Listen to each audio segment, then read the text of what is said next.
Eh? Davide here, your impertinent collector, back in the kitchen, preparing with you guys one of the dishes that is the staple of what we called in Italy cucina povera, or simple cooking. It could be translated as poor kitchen, kitchen for food cooking for the poor.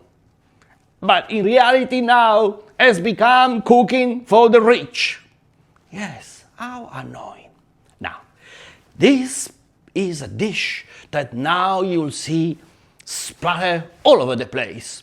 All sort of restaurants having on the menu, all sort of influencer, from Kyoto to Timbuktu, from Miami to Birmingham, and now cooking this dish. And even if I, to a certain degree, appreciate collaboration and cultural influence, we have now reached a point where, like, my memories of this, that is one of my favorite comfort food, has been taken further and further away by what I see cooked in this video. And so, take it from me, this is my version, this is what Aurelia would cook for us at home. This is what my mom would cook for us at home. This is the way I still cook it to these days, and I do not care what other people do. But it is important for you to understand why this dish that I'm gonna cook with you today, the risotto ai funghi porcini, Porcini Mushroom Risotto, is, like any other risotto, the single dish that I will not order from any restaurant whatsoever. Oh, why would you say that? You egomaniac who thinks that your risotto is the best, like everything else you do when you cook. Well, there is some truth in that statement. But the simple reason why I wouldn't order risotto, any risotto, in the restaurants, is because the risotto is one of those dishes that requires preparation, discipline, following the rules, and patience. And so in the restaurants, we have basically two opposing ways. One way where the restaurant has to cut some steps and so introduce some shortcuts, and some of the shortcuts is what I see online in videos, in order to make sure that a number of steps are pre-prepared in advance, so that when the order comes, everything can be synchronized with all the other orders that come at the same time. And so the cutting of these steps, to a certain degree, diminish the quality of the end result. Also bear in mind, and you see how serious I am when I talk about food, risotto is not something that can be cooked for 10 people, 12 people, 20 people. It's quite precise, and it takes little for the risotto to go a little bit, on one side or the other. If you are in a restaurant, a lot of these steps have been prepared to serve like 50 people, 100 people who across the evening or the lunchtime will order a risotto. So that is one of the things. This is one of the aspects of risotto cooking in a restaurant. The other aspect is that when everything is done perfectly with the top ingredients, is no longer part of the cucina povera. And so I don't care if you construct your risotto with gold leaves and powder of diamonds and exotic herbs that grow up the ass of your grandma, if you allow me this way of being a little bit over the top. I don't care. And certainly I'm not going to pay that extraordinary price that you are charging me. Oh, because your grandma, was brought up in a plantation and this is how you'll do it. Or your great grandfather, was speaking the first little blade of glass coming out from the snow of Norway. Bollocks, okay? This is a dish of the cucina povera. However, unlike many other dishes of the cucina povera, when you can sort of adjust few things, here you are sort of restricted if you really want a good result. So now this is how I do it, normally for a maximum of 4 people. If I have 5 people coming for dinner, I don't cook the risotto, I cook pasta that is more forgiving. Okay? And because I can have the sauce prepared in advance, or I start preparing 2 hours before they arrive, and so then I cook the pasta, and that's fine. The risotto is not like that. The risotto, you need to serve it when the guest is sitting on the table. And because some of my guests are Asians, no offense, I love you all, they have a natural tendency to come late. Oh, my risotto, please, it's suffering. But now I learn, I don't start cooking, because the cooking time is 20 minutes, until I heard the bell ringing. And that's the way. Now, in this case, this porcini mushroom risotto is done with dry porcini. That is what you'll see here. That I'm gonna leave soaking for around 20 minutes in a glass transparent container like this one here. Then, whilst this one is happening, this is something that I cannot stress high enough. The quality of a risotto, no matter what it is determined by very few simple factors. But of course, we're talking about the ingredients, but at the center, you have the stock, or what we Italian called il brodo. Il brodo, the stock, needs to be a good stock that you have to do for at least 1 hour. So, in my stock, what am I gonna have? I'm gonna have what we call the soffritto. That is a little bit of frying in extra virgin olive oil of 1/4 of an onion, brown onion, the stalks of the parsley, fresh parsley. Then in my case, I have a couple of cloves, essentially, my opinion, a couple of leaves of bay leaf, and then I have a carrot, 2 celery sticks, some mixed herbs, and that's it. Oh, few drops of balsamic vinegar. That is the base of my stock that I will prepare and let go gently, without ever boiling, gently, for at least 1 hour. And so, see you in 1 hour. Bang! Okay, before we proceed, let's make few very important considerations. So in the back, you see my stock gently brewing. It has been brewing for something like 30 minutes, 40 minutes, and that gave me the time to prepare everything else. What you see here in my transparent glass container, you see the porcini mushrooms, the dry mushrooms that are being soaked for something like 20 minutes, and now I start to take them out. But I want to make some very important point. Onions, use the brown onions. The white one is a little bit too delicate, the red one is a little bit too aromatic. So for the risotto, you really want something sweet, gently sweet, that will raise and elevate the flavor of your main ingredients, in our case, obviously, the porcini mushrooms. But what is important about the onion is this. For this dish, where I serve like 3 people, I have 30 grams of dry porcini, so roughly 10 grams each.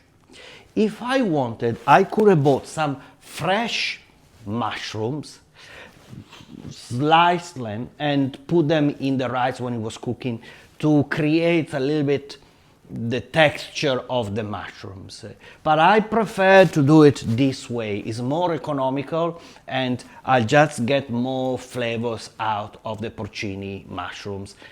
And the texture is a creamy, gentle texture that comes from the rice itself. So, what is important about the onion is that normally with the onions, I allow myself a big latitude on how to chop the onion. I chop them, you know, whichever way I feel like it. I don't have fantastic knife skills. But for the risotto, you need to be strict. It needs to be finely cut. So as you can see here. And that's one of the problems with the restaurants. A lot of these steps happen in the prep. So what does it mean? It happens even hours before. It can happen in the morning. Sometimes can happen in the evening at the end of the shift. And they can put the finely cut onions and all the other ingredients already pre-cut in the fridge. I cut everything at the time. Carrots, celery, onion. So this is important. Now, let's have a look at the rice. For the rice, I'm using Carnaroli. This is one of the perfect rice for risotto. I say one because there are other varieties. One of the varieties that I couldn't find for this video but that I absolutely love is called Vialone Nano. Vialone Nano is a dwarf variety of rice and to me it becomes like an incredible risotto. But this one here, fantastic. Obviously always making sure that it's coming not only from Italy, from northern Italy. This one comes from Verona. So I go to a great length to buy the best possible rice, if I can, from the Veneto region. But also in Lombardy and in Piedmont, you have like fantastic rice. Spend a little bit of money on the rice and treat yourself. So for 3 people, you see, I would say like I have 3/4 of a tea mug. Okay? Then what I have here, I have the wine. The wine is important. So this one here, I would say like 3/4 of, 1/3 of a glass. But what it matters is you want to make sure that it is good wine. The better the wine, the better the risotto. In this case here is a very nice Australian Chardonnay.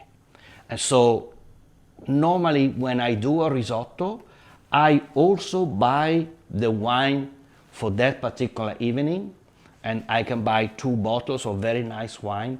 And when I open the bottle before the guests arrive, the first bit is the one that goes in the risotto. So it's not wine that has been sitting in the fridge as leftover. I really want the freshness of the wine. I really want the quality of the wine. And more often than not, I will serve the risotto with the same wine that I use for the risotto cooking itself. Okay? So bear this in mind. And normally, porcini risotto, you can go with a red wine. But you know, a nice, because we are in Australia, temperature is always higher. You want something nice and refreshing, because typically the risotto is a winter dish. I love it any time of the year. So here it is, my quality wine.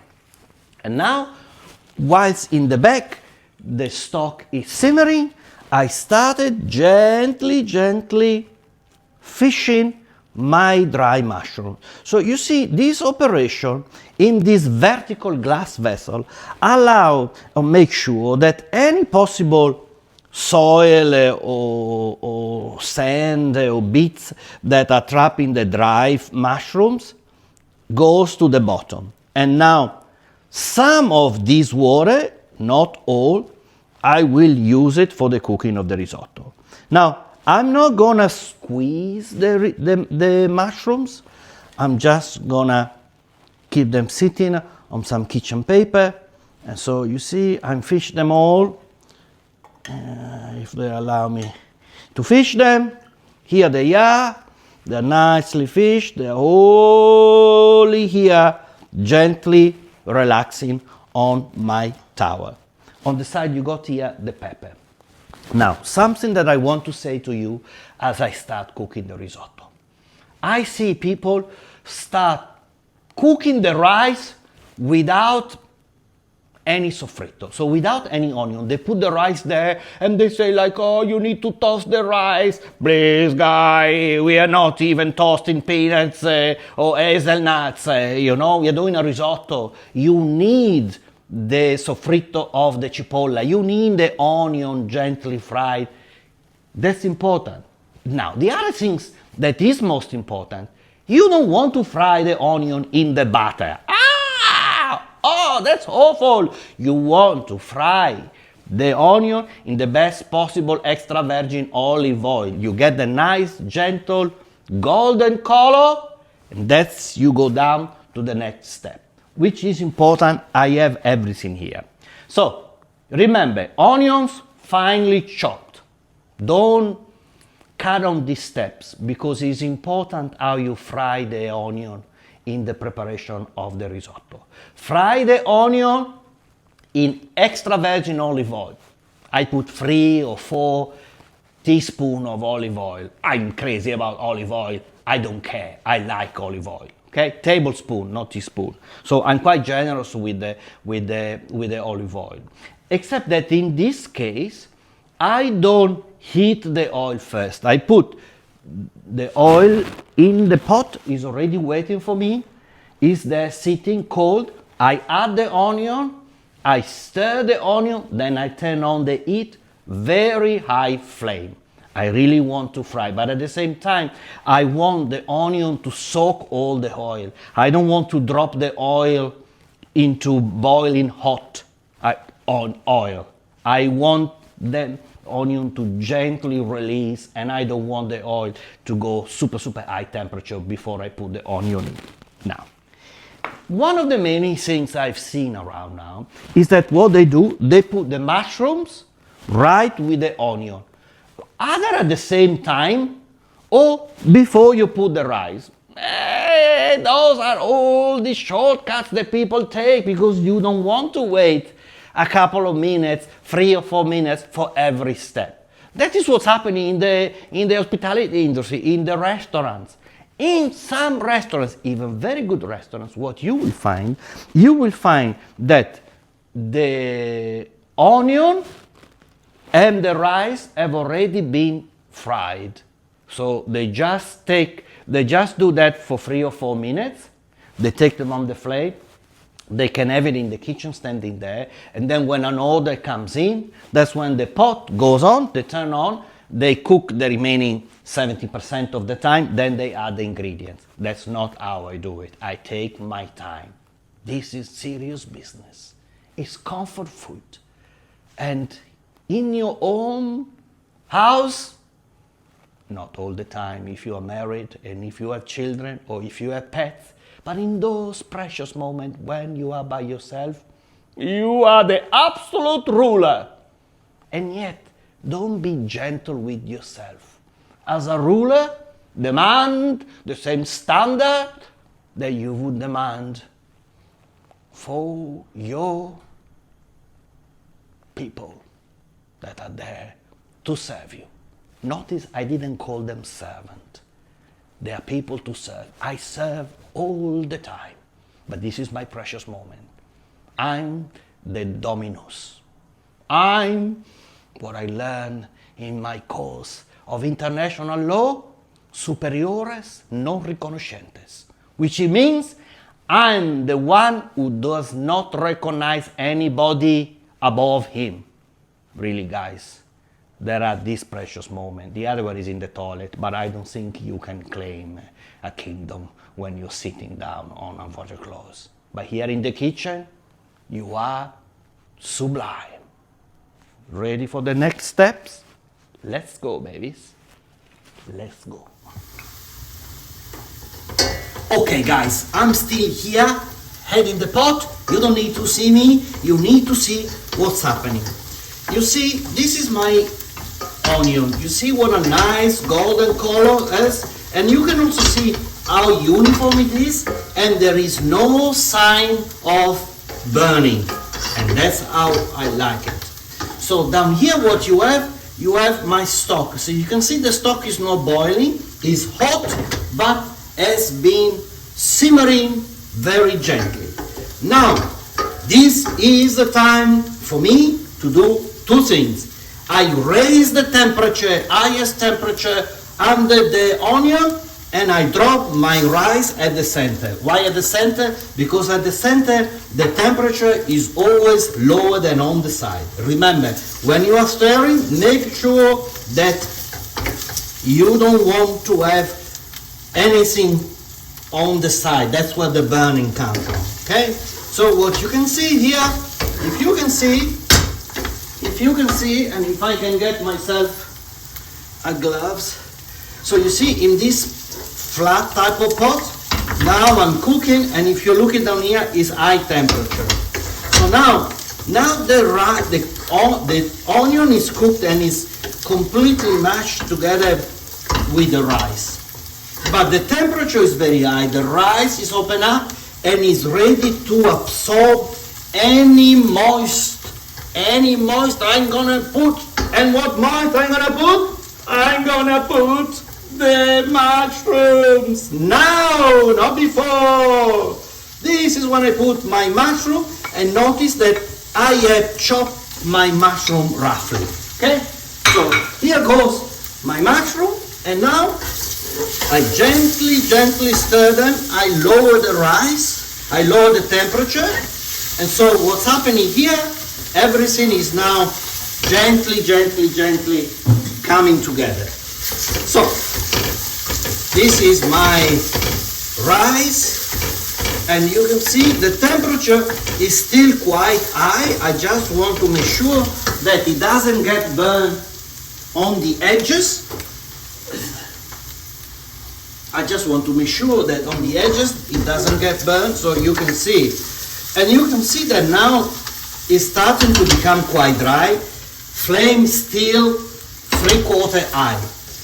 It's only now that I do two things. First things, until now I have not added any salt, not in the stock that I'm doing natural with all the ingredients, and not in the rice.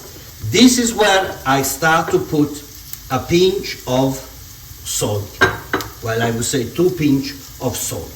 So now my rice had the salt. This one is sort of like very gently cooking. And now you can see that the pan is sort of quite dry. Here comes my wine.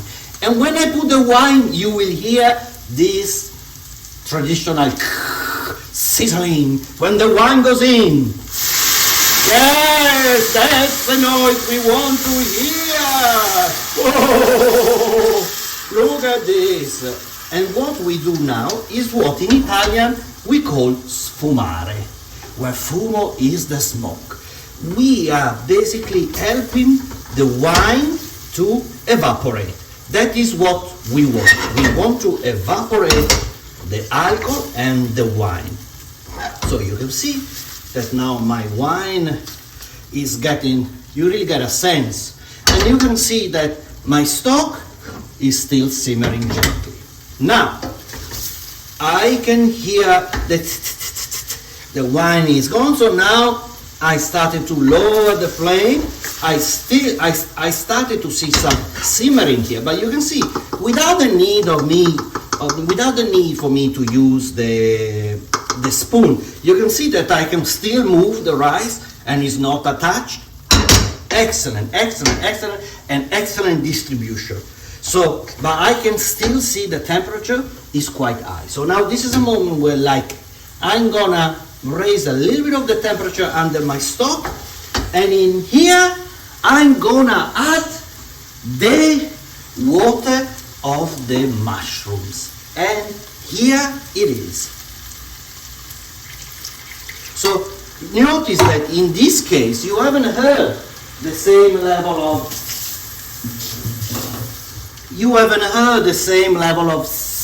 sizzling. okay? Because I have already lowered the temperature. So now this is the first of the water of the porcini, okay? But this one, of course, is a very, very gentle water. And again, I want to show you all the steps. This is what's happening now. So I'll have the water. Remember, this one is room temperature, so I have to add a little bit because I just don't want to drop the temperature too dramatically. So now you can see, you started to hear and see a little bit of the simmering, so that I know that I can add some extra one. And I'm doing this one very gently because I don't want to disturb the little bit of soil and dirt that is at the bottom, and that because it's transparent I can see it.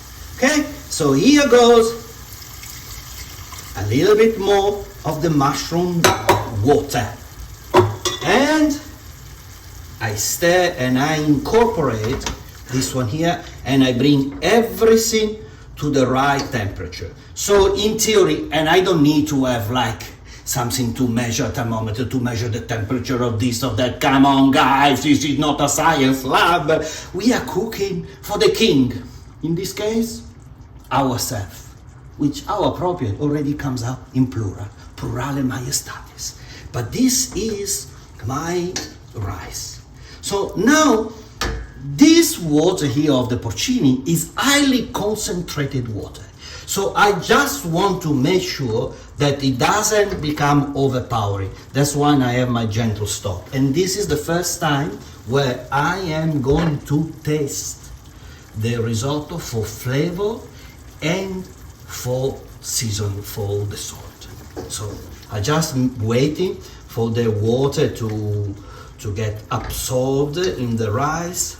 And then I take out a spoon and very simply I drop the spoon in. I just wet the spoon.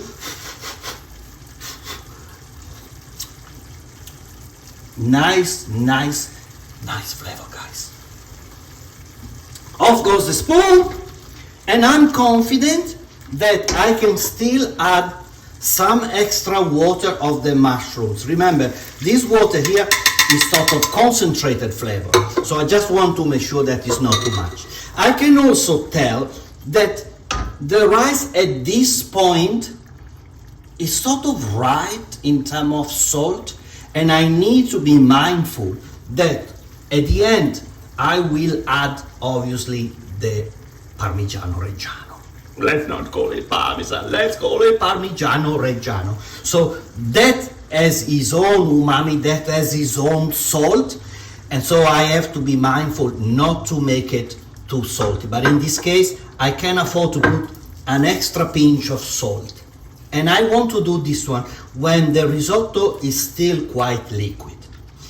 Another of the things that I do, I always prepare way more stock than I need. Why is that? Because I don't want to make sure that I run out of liquid when the risotto is not at its ultimate temperature and consistency. So I always want to have more rather than less. And if it's left over, I can always reuse it and put it away.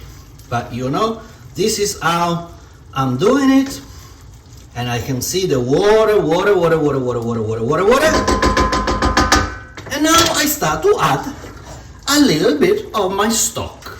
This is where the flavor of the risotto will change, and to a certain degree, it comes to life. Why? Because we have the soffritto of the onion. So we have the fried onion, then we have the wet mushrooms, the wet dry mushrooms, then I have the concentrated water of the mushrooms, the olive oil, of course, that has been used to fry the onions. Now I'm adding my stock, all made from scratch, all made from the beginning. And so what you will see that if I show you, now everything is simmering gently. That's what I want. This is what allows me to do it. Now, if you see, this is a long process. You really think the restaurant is gonna do that? There are few things. Either you have to wait 30 minutes, 40 minutes. Some very good restaurants, they have some dishes when they tell you, well, if you go with a party of other people, you're not going to take it. And unless you are someone with a lot of confidence, you wouldn't go to a nice restaurant by yourself. I do, but that's me. So, so what happened is that the steps have been cut. And they're not going to stir, because the risotto, for me, to get it to the right cooking temperature and like consistency, is going to be like 20-25 minutes, no less than 20 minutes. And just from the moment when I started to put the rice in, but what about the onion? What about the stock? What about the mushroom? What about the plating of the risotto itself? All those things will take more time. That's why I never ordered the risotto. I never ordered the risotto. And if you are lucky, I might do a risotto for you when we are meeting. God knows when. Here is my risotto. It's coming, it's simmering. I'm keeping an eye on the temperature because I want to make sure that everything is going according to plan. Nothing does. But for the risotto, you need to be strict. And now, these one are the last 3 or 4 critical moments in the life of your risotto. Everything you have done in life is concentrated in these 180, 240 seconds, where everything can reach perfection. So I just want to show you guys that the risotto now is getting quite dry. Is 95 to 98% cooked. And the last bit that I use, I let the stock to dry. I add the last bit of the water of the mushroom, concentrated water. So that's where I get the lasting flavor, the water that it will be absorbed rather than evaporate by the rice that is now nearly ready. So you can see how I can move the risotto. Of course, goes without saying that there is no sign on anything burning, except for my kitchen glove. But that is where everything is ready. I turn off the stock that kept going as it gets more and more concentrated. Okay? And now, what do we have here? We have butter and parsley. Okay? Now, I see people putting cream in the risotto before and afterwards. I see people taking some of the mushrooms and mash them, make them a cream like a velouté that they drop it on top of the plate. I see the most horrific things. The reality is that the butter just increases the intensity of the flavor of your ingredients, but also gives the risotto, the rice, a nice gentle shine. You don't want too much of it, but you just want high quality butter, just a little bit, okay? Here it is, butter goes in, and as you can see, I have just now, you can see it's still sticking together, cut the parsley, because the parsley goes in. Imagine, the parsley, if you're lucky in a good restaurant, it's cut on the same day and put into a wet cloth and then he added. A lot of these things are used for decoration rather than flavor. When they are really used for flavor, you end up paying a fortune for a risotto. What about the cucina povera that Aurelia used to cook for me? Povera, yes, but still sitting down in the dining room with silver cutlery and Murano goblets from which we could drink acqua panna and a nice sparkling wine. That was the life. We always have 2 bottles of wine because my mom preferred white, my dad preferred red. So just a glass and a half. Those were the days.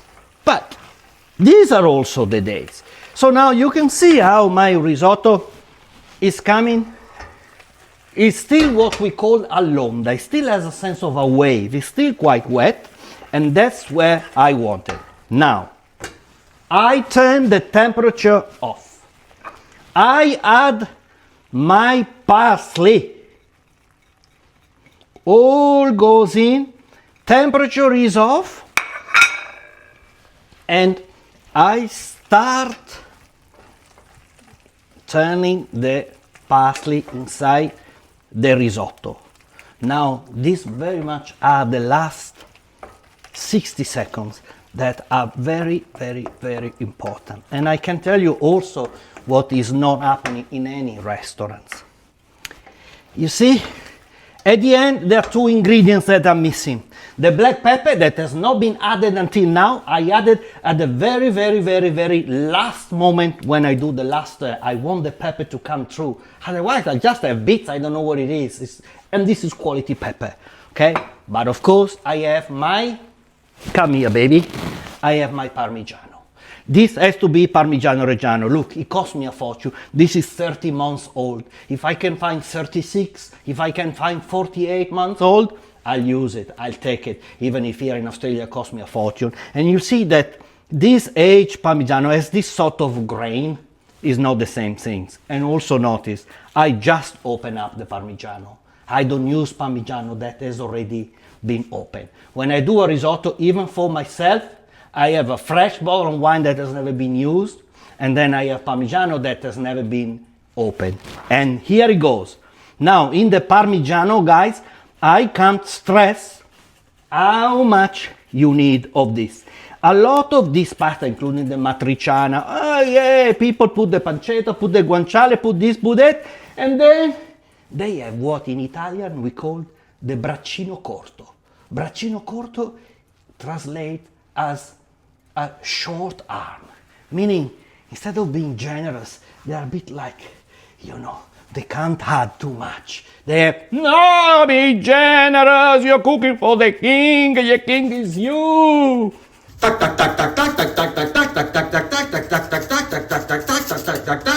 Remember, this is still off the flame. I turn off the flame.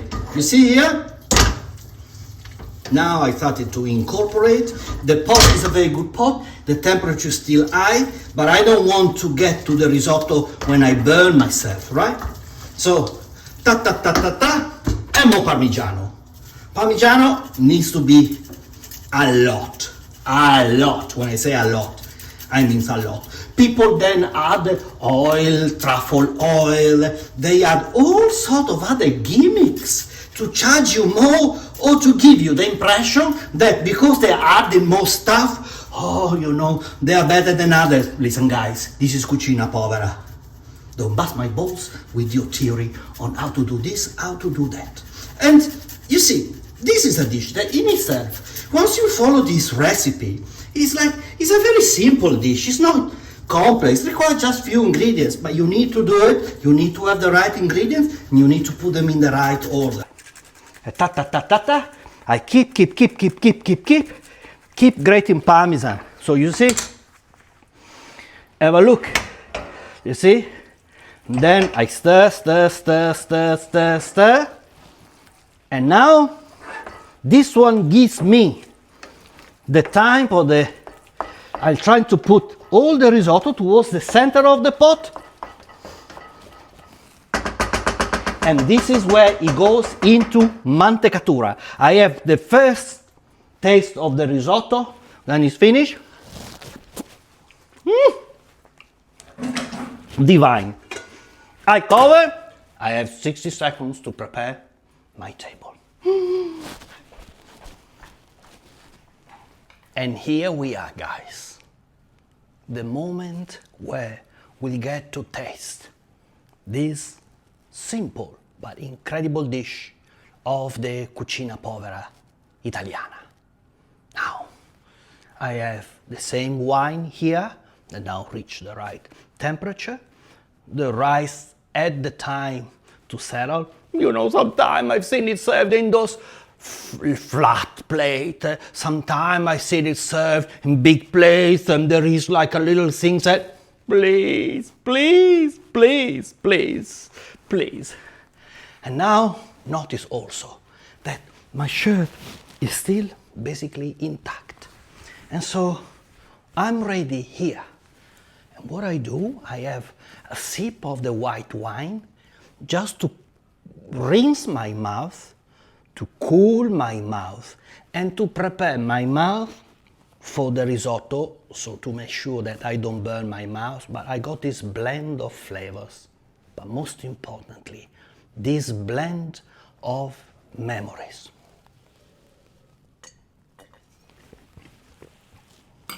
Wine, when it's good, is good. And so, here we are.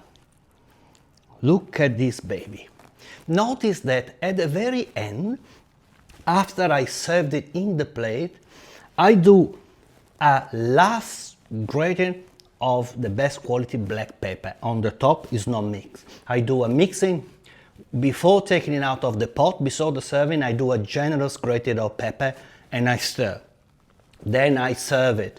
Then I do pepper, a little bit of fresh parsley, because the one that has gone into the pot, even at the end now, has been cooked, so they got the contrast between the cooked one and the fresh one, and another extra gentle grated of parmesan. As my dad used to say, there is no better restaurant than your own home. And mind you, my dad didn't even know where the kitchen was. Yes, he could barely cook himself 2 eggs. In fact, I have no memories of him ever cooking anything, not even a coffee for himself. The man liked to be served, and I'm his son. I like to be served too, but I went one step further than my dad. I love the pleasure that is in cooking, preserving the memories, and sharing the love for food with other people, like I'm doing with you today. And so, this is for you. But also, this dish of risotto with the porcini is a video that I dedicate to an old friend of my family with whom we used to go and pick up mushrooms, porcini, in Tyrol, in Italy. And this is to you, cara Antonietta. Seriously, guys, you have no idea. This is what I call life. Like this, eating in the kitchen is somehow the pleasure, perverse to a certain degree, of eating food stolen from the kitchen. Before you have to immerse yourself in the ritual that is to eating sitting on the table with all the other people around the same table. And with my family, it was never a subtle affair. You have to be impeccable, knowing in advance that you would fail. But the food, that was always good. And those are the memories. Absolutely divine.